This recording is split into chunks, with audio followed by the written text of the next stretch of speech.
Good morning. It's Monday, June 27, and video devotions are back.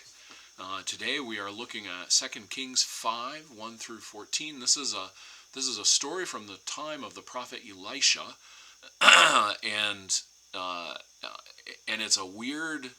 I mean, it's a pretty mainstream story. I mean, it's not a it's not in a corner of the Bible that nobody reads.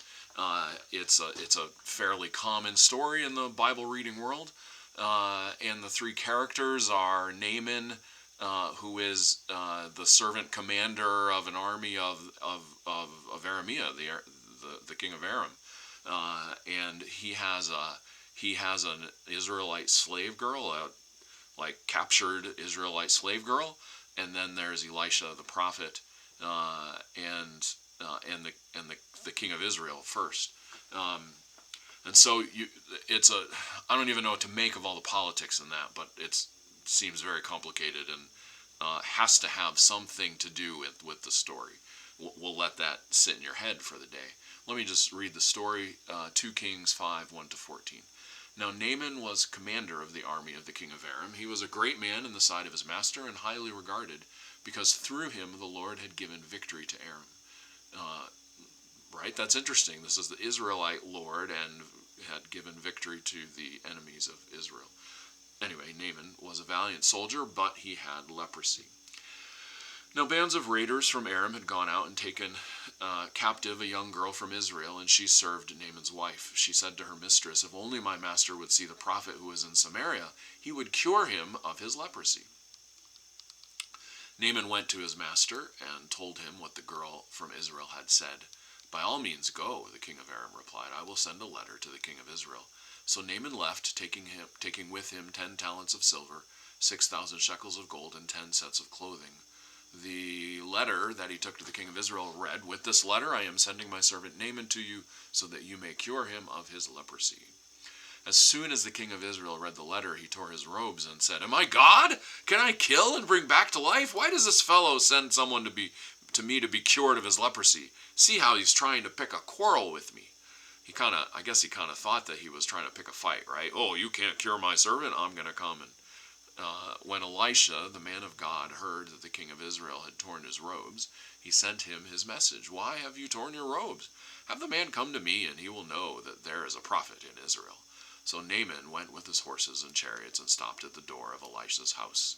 Elisha sent a messenger to say to him, "Go wash yourself 7 times in the Jordan, and your flesh will be restored, and you will be cleansed."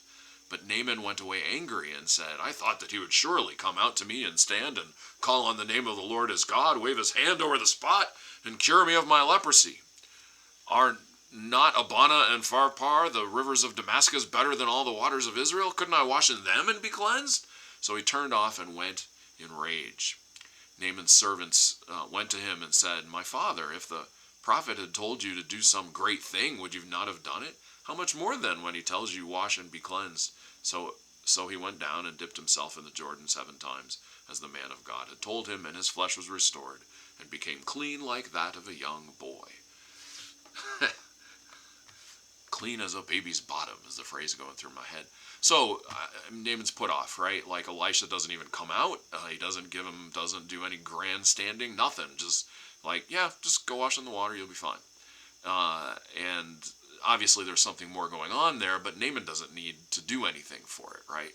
So that says something about God. It says something about the politics between Elisha and Naaman and Israel and Aram, and then there's the servant girl and the servants.